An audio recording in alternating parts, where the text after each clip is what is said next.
Friends, now I teach the significance of mole.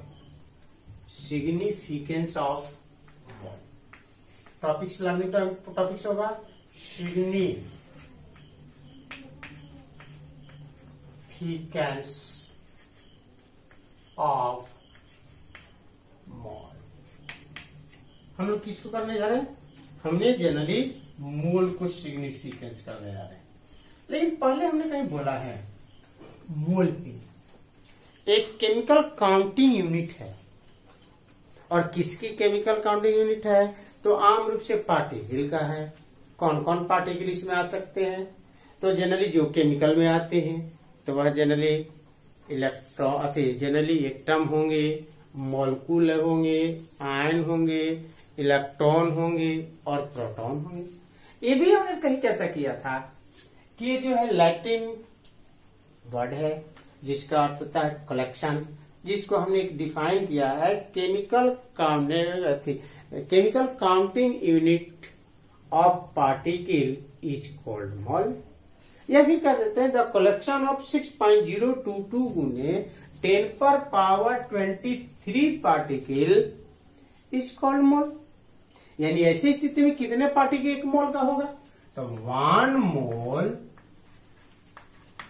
Is equal to 6.022 गुने 10⁻23 particle. इतने particle का count करेंगे, जिसमें हमने कहीं चर्चा भी कर रहे थे, डिस्कस हुआ था कि आम रूप से यदि ग्रुप ऑफ 12 जो आता है तो ग्रुप ऑफ 12 को हम दर्जन बोलते हैं। वह किसी सब्सटेंस का काउंटिंग यूनिट है। एक 12 का ग्रुप हो गया तो एक दर्जन बोल दिया जाए। उसी तरह हमने कहा था कि हम लोग किसानों के क्यारियों में जब पहुंचते हैं तो क्यारियों में जब 5 का एक ग्रुप बनकर के तैयार होती है तो वह अपने काउंटिंग करने का एक सहारा लेने के लिए, काउंटिंग यूनिट बनाने के लिए 5 का एक ग्रुप बना देते हैं, जिसको हमने गाही बना देते हैं, जिसको क्यारियों में हमने आटी को काउंट करने के लिए आसान होते हैं।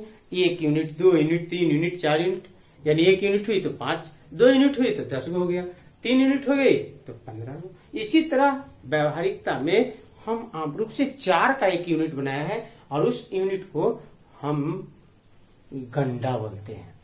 क्या बोलते हैं? गंडा। यानी 4 का ग्रुप जहां भी हो गई तो एक ग्रुप बोलते हैं, यानी एक यूनिट उसको बोलते हैं और उस यूनिट का नाम दे दिया गया, वह दिया गया गंडा। उसी प्रकार 2 का कहीं आता है तो उनकी एक यूनिट बना लेते हैं, हम पेयर बना लेते हैं। तो वैसी स्थिति में हमें याद रखना है कि मूल जो होगा वह काउंटिंग यूनिट है, लेकिन उस काउंटिंग यूनिट की पार्टिकलों की संख्या कितने उसमें शामिल होंगे? 6.022 गुने 10⁻23। यदि आपसे कह दिया जाए कि 1 दर्जन कलम हम पेन दे रहे हैं तो उस पेन को काउंट करना आपके पास आसान होगा, यानी 12 पेन को एक दर्जन बोल देंगे। लेकिन आपको कह देने कि हम 1 मोल पेन दे दें, इसका मतलब पेन की संख्या 6.022 गुने 10⁻23 होगा और उतने पेन को काउंट करना, एक एक करके गिनती करना हमारे लिए परेशानी हो जाएगी। इसलिए हम व्यवहारिकता का यूनिट जो दर्जन था, गाही था, गंडा था, जोड़ा पेड़ था, उसको जनरली हम इसमें नहीं लाते। हम जो लाते हैं वह आम रूप से जो लाते हैं वह जनरली केमिकल यानी केमिस्ट्री का जो होती है उनके पार्टिकल को काउंट करने के लिए जब यूनिट का यूज करते हैं तो वह जनरली कहलाता है मोल। यानी जहां 6.022 गुने 10⁻23 पार्टिकल आ गया तो सीधा बोल देंगे कि 1 मोल होगा। कितना होगा? 1 मोल होगा। यानी द कलेक्शन ऑफ 6.022 गुने 10⁻23 पार्टिकल इज कॉल्ड मोल। और ऐसी स्थिति में यदि सिग्निफिकेंट करने की बात हम करें तो सिग्निफिकेंस में हमें मिलेगा कि यदि कोई एलिमेंट है यानी पार्ट ऑफ मैटर है तो उस एलिमेंट के 1 मोल यदि हमें मिल जाए, 1 मोल मिल जाए तो उस मोल का मास जो होगा इक्वल टू 6.022 गुने 10⁻23 एटम का होगा। इसका मतलब कि यदि कहा जाए कि यह जनरली सोडियम का एटॉमिक मास यदि 23 है तो ये जनरली मास जो होती है वो 1 मोल का होती है, और इसमें कितने एटम का होगा तो 6.022 गुने 10⁻23 एटम का होगा। और यदि 1 एटम का मास मेजर किया जाए तो हमें क्या करना होगा, 23/6.022 गुने 10⁻23 का होगा। उसी प्रकार हम करें कि कार्बन का एटॉमिक मास 12 है, एक मोल इंडिकेट कर रहा है।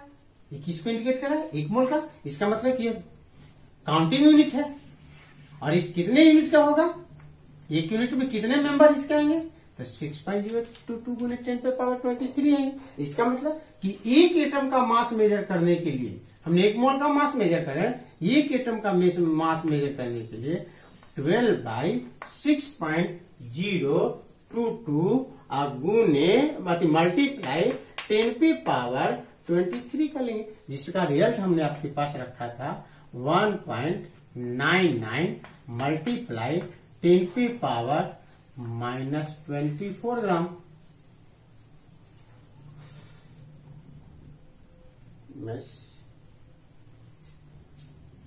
24 ग्राम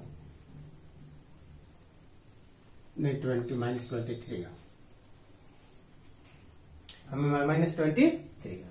यानी ऐसी स्थिति में हमें याद रखना है कि कोई भी एलिमेंट का 1 मोल मास जो होती है या वह कितने एटम का इक्वल होगा तो 6.022 गुने 10⁻23 का होगा। और किसी भी एलिमेंट के एटम का एटॉमिक मास जो होती है वह हमेशा 1 मोल का होती है। इसका मतलब 6.022 गुने 10⁻23 एटम का होती है। उसी प्रकार सिग्निफिकेंट नंबर 2 पर हम लोग चलते हैं, तो सिग्निफिकेंस नंबर 2 में हमें यह मिलता है कि यदि कोई मैटर है और उस मैटर का 1 मोल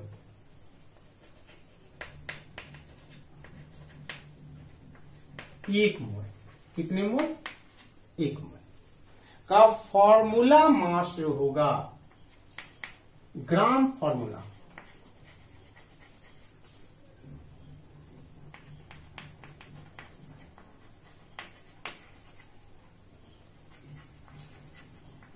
वह इक्वल टू 1 मोल होगा, यानी 6.022 गुने 10⁻23 मॉलिक्यूल का होगा। कोई मैटर में रहा और उसका मॉलिक्यूलर मास मिल चुका है। जैसे अभी कहा जाए कि मेरे पास कार्बन डाइऑक्साइड है और इस कार्बन डाइऑक्साइड का ग्राम फॉर्मूला मास जो होगा वह 24 ग्राम होगा, जिसको हमने सीधे पढ़ा था या सीखा था कि किसी का कैलकुलेशन मास मेजर करने के लिए हमने जो यूज किया वह यदि यूज किया तो उस यूज में हमें क्या मिला कि सभी प्रेजेंट एटम के एटॉमिक मास का सम जो होगा वह जनरली मॉलिक्यूलर मास होगा, और यदि ग्राम में बेच कर दिया जाए तो ग्राम मॉलिक्यूलर मास होगा। लेकिन ये मास जो होगा वह इक्वल टू 6.022 गुने 10⁻23 मॉलिक्यूल का होगा। अब इसका सिग्निफिकेंट नंबर 3 पे चलते हैं। तो किसी भी गैस के 1 mole volume, 1 mole volume of gas equal to 22.4 litre at STP होगा।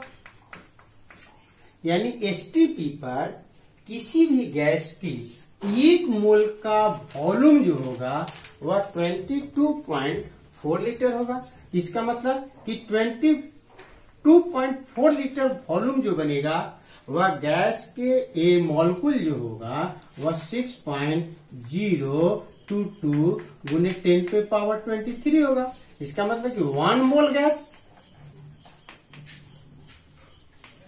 वॉल्यूम मेजर किया जाए तो 22.4 लीटर होगा। लेकिन इसमें एसटीपी क्या होगा? तो एसटीपी जनरली एस को हम बोलते हैं स्टैंडर्ड, टी से बोलते हैं टेम्परेचर, पी से बोलते हैं क्या? प्रेशर। ये वॉल्यूम काउंट तब होगा जब दोनों को कांस्टेंट रखा जाएगा, यानी टेम्परेचर को 223 केल्विन रखा जाएगा और प्रेशर को जिस समय 1 एटीएम रखा जाएगा, जिसको हम प्रेशर का यूनिट है एटीएम। कहीं कहीं टॉर भी मिलती है, कहीं कहीं बार भी मिलती है, लेकिन हमें सीधे इसको रख रहे हैं क्या? एसटीपी होने का मतलब उस पर गैस का वॉल्यूम मेजर करेगा जिस समय उनका टेम्परेचर वहां का 223 होगा और ये जनरली ये जो होगा वह 1 एटीएम होगा। क्यों? क्योंकि यह गैस है, गैस का शेप और वॉल्यूम दोनों फिक्स होते हैं और इनकी वॉल्यूम जो होती है वह टेम्परेचर और प्रेशर पर डिपेंडेंट करती है। इसलिए हम जिस समय एसटीपी रखते हैं यानी उस समय टेम्परेचर 223 केल्विन और प्रेशर यदि 1 एटीएम रखा जाता है तो 1 मोल गैस मजीद दिया जाती है तो उसका आयतन हमेशा 22.4 लीटर होगा। यानी 1 मोल हाइड्रोजन कब? जब एसटीपी रहेगा तो इसकी वॉल्यूम जो होगा वह 22.4 लीटर होगा। उसी प्रकार 1 मोल ऑफ नाइट्रोजन मुझे दे दिया जाए और वह एसटीपी पर काउंट किया जाए तो इनका वॉल्यूम फिक्स होगा, वह 22.4 लीटर होगा। इसी प्रकार 1 मोल ऑफ अमोनिया हम देते हैं, मोल अमोनिया देते हैं तो इस समय इनकी भी वॉल्यूम जो होगा वह 22.4 लीटर होगा। लेकिन किस स्थिति में? यह गैसियस स्थिति में, गैस स्टेट में होगा तो, और यदि लिक्विड स्टेट में है तो मेजरमेंट नहीं कर पाएंगे क्योंकि उस समय उसका वॉल्यूम डिपेंड टेम्परेचर और प्रेशर पर नहीं होगा। इसलिए आगे चलिएगा तो यहां मिलेगा कि गैस का वॉल्यूम, टेम्परेचर, प्रेशर तीनों एक दूसरे पर रिलेटेड है, इसलिए गैस लॉ के नाम से जाना जाएगा। इसलिए इनके वॉल्यूम को मेजर करने के लिए, यानी 1 मोल गैस का वॉल्यूम मेजर करने के लिए जब हम टेम्परेचर को कांस्टेंट कर देते हैं और टेम्परेचर इक्वल टू 223 केल्विन और प्रेशर 1 मोल एटम काउंट कर लेते हैं तो उस समय हर एक गैस का वॉल्यूम जो होगा वह कांस्टेंट होगा और वह 22.4 लीटर होगा। यानी कंडीशन आपको हमेशा याद रखना है कि 1 मोल गैस का वॉल्यूम जो होगा वह एसटीपी पर वह हमेशा 22.4 लीटर होगा। लेकिन सबसे अच्छी चीज हमेशा आपको कहीं न कहीं मोल कंसेप्ट का एप्लीकेशन आता है। अब मोल कंसेप्ट को एप्लीकेशन में हम बहुत शॉर्ट ट्रिक में हम आपको याद दिला देते हैं कैसे हमने किसका यूज करेंगे। तो इसके लिए हम डाल रहे हैं application of mole concept, application of mole concept.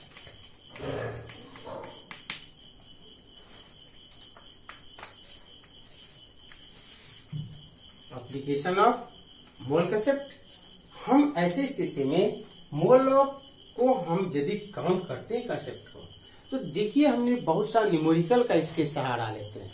जैसे कोई मैटर दे दिया और उस मैटर के मास को आधार पर हमको बता रहा है कि उसमें कितने मोल होंगे, उनके कितने एटम होंगे या कितने मॉलिक्यूल होंगे, या फिर किसी का मॉलिक्यूलों की संख्या दे देता है, नंबर ऑफ मोल्स दे दिए गए और उस का मास मांग ली जाती है। तो उसके लिए सीधा हमको एक फॉर्मूला तैयार करना है जिसमें हमें लिखना है मास ऑफ मैटर। मैटर में हमें एक चीज ध्यान देना है, ये चाहे तो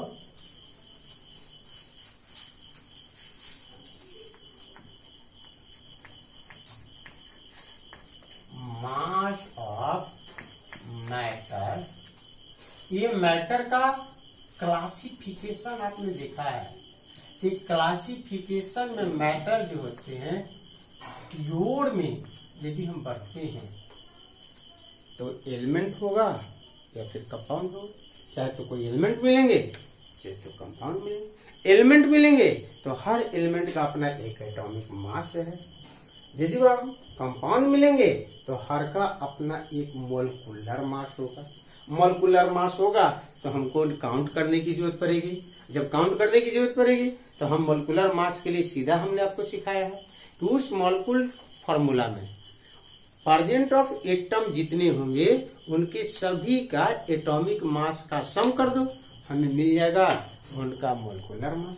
हमको यदि इसके मोलकुलर मास ऑफ मैटर्स में जनरली उसके molecular mass योबली atomic mass,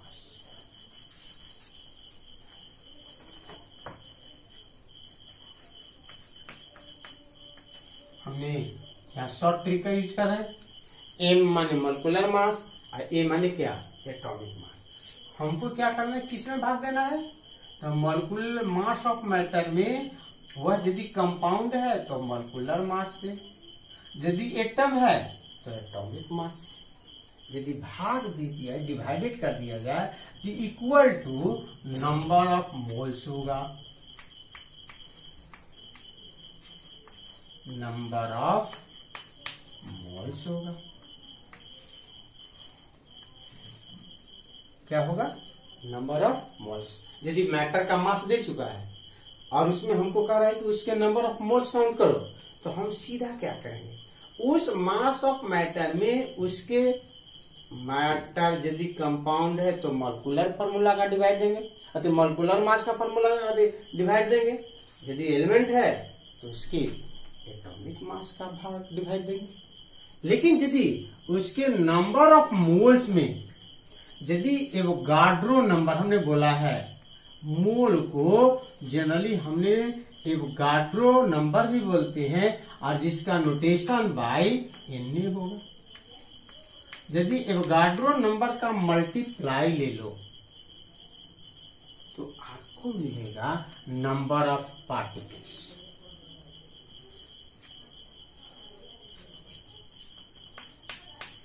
number of particles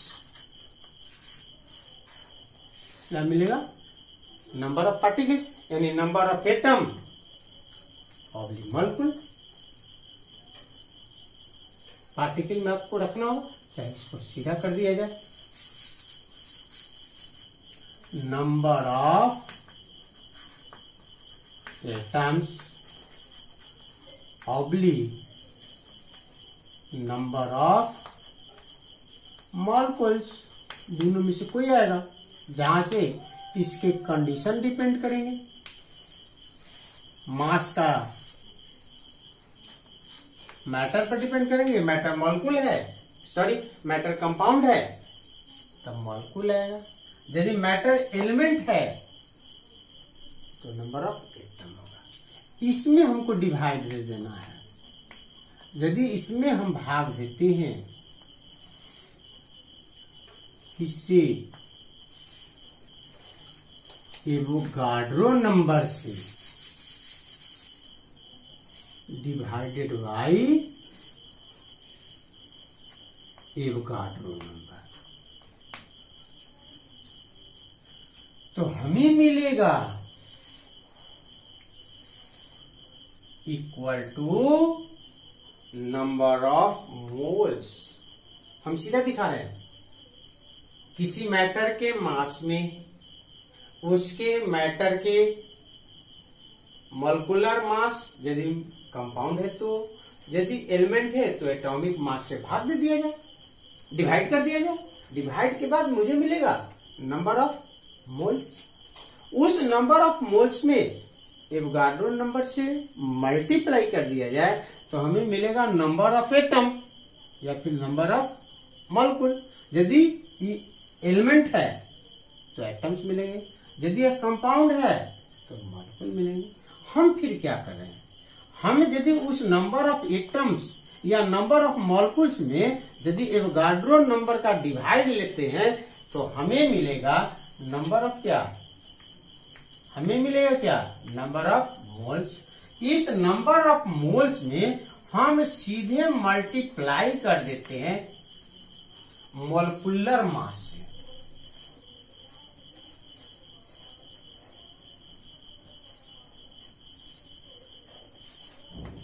M या तो इक्वल टू जो होगा वह मास ऑफ क्या होगा, मैटर होगा। फिगर एकदम डायग्राम सीधा याद रखना है। Mass of matter divided by molecular mass oblique atomic mass, तो हमें मिलेगा नंबर ऑफ क्या, मोल्स। नंबर ऑफ मोल्स में यदि एवोगाड्रो नंबर से गुना कर मल्टीप्लाई लिया जाए तो हमें मिलेगा नंबर ऑफ पार्टिकल्स यानी नंबर ऑफ एटम या फिर number of molecules. Number of particle में एवोगाड्रो नंबर का डिवाइड दे दिया जाए तो हमें मिलेगा नंबर ऑफ क्या, मोल्स। यानी हम डायग्राम में पढ़ रहे हैं इधर की ओर, ठीक है। यदि उस नंबर ऑफ मोल्स में उनके मोलिकुलर मास या एटॉमिक मास का मल्टीप्लाई ले लिया जाए तो हमें मिलेंगे मास ऑफ क्या, मैटर। वेयर यहां क्या होगा, तो M equal to molecular mass होगा,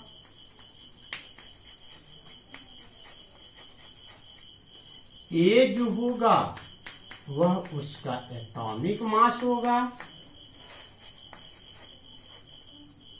एन ए जो होगा वह एवोगाड्रो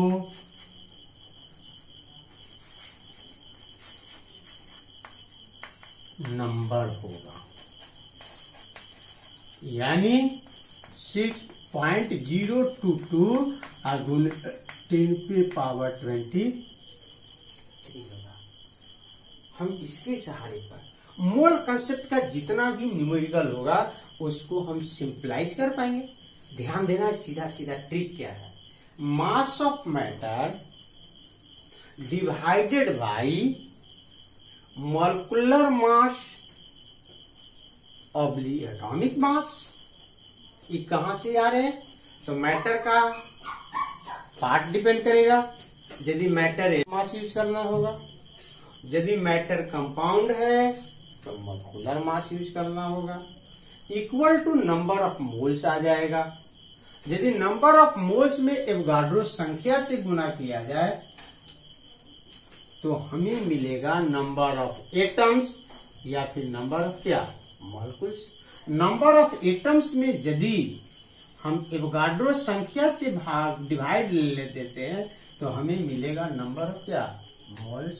नंबर ऑफ मोल्स में यदि हम उनके मोलिकुलर मास या एटॉमिक मास से डिवाइड लेते हैं, मल्टीप्लाई ले लेते हैं तो हमें मिल जाएगा उसका मास ऑफ क्या, मैटर, जिसमें सीधा सीधा दिखा रहे हैं।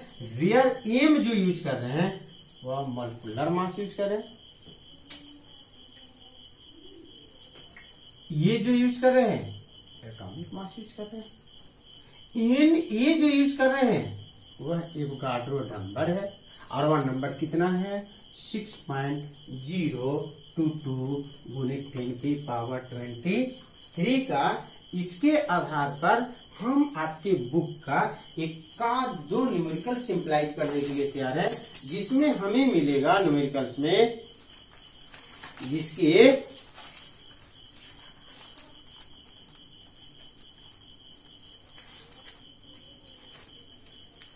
न्यूमेरिकल्स में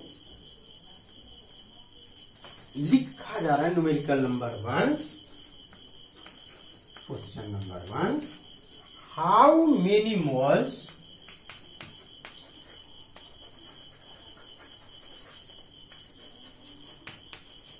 how many moles in 5 gram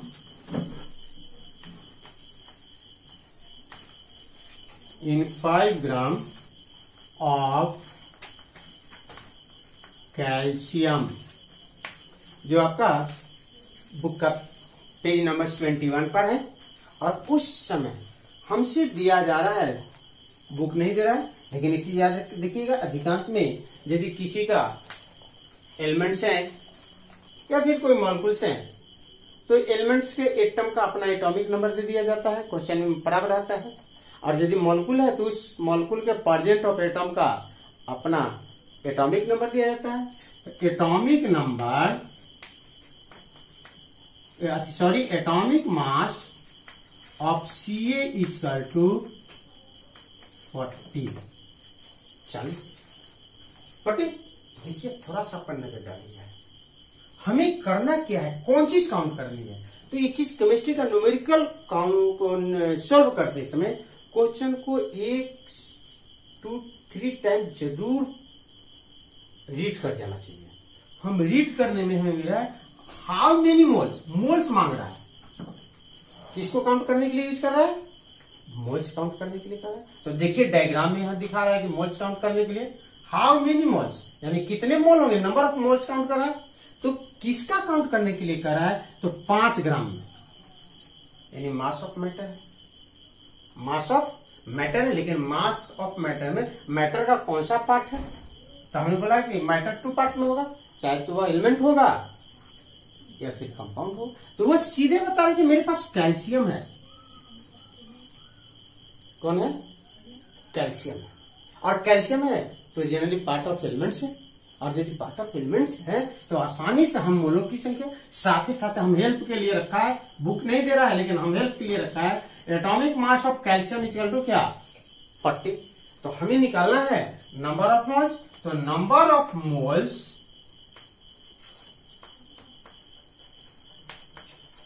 equal to हमको यह निकालना है। तो उसके लिए निकालने के लिए क्या कर रहा है कि मास ऑफ मैटर में उसकी मॉलिक्यूलर मास या एटॉमिक मास से भाग दे दिया जाए। तो हमें मास ऑफ कैल्शियम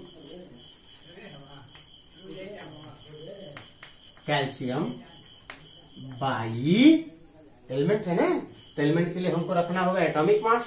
मॉलिक्यूल रखेंगे तो हम रखेंगे molecular mass. Atomic mass of Ca, हमें मिलेगा क्या, मास ऑफ कैल्शियम, सीधे प्रश्न बता रहा है, सीधे बता रहा है कितना ग्राम, 5 ग्राम। उस कैल्शियम का एटॉमिक मास कितना है, 40। इसका रिजल्ट जो आने जा रहा है, तो रिजल्ट के लिए आपके पास आएगा 1/8, यानी हमारे पास आ रहा है 0.125। कितना आ रहा है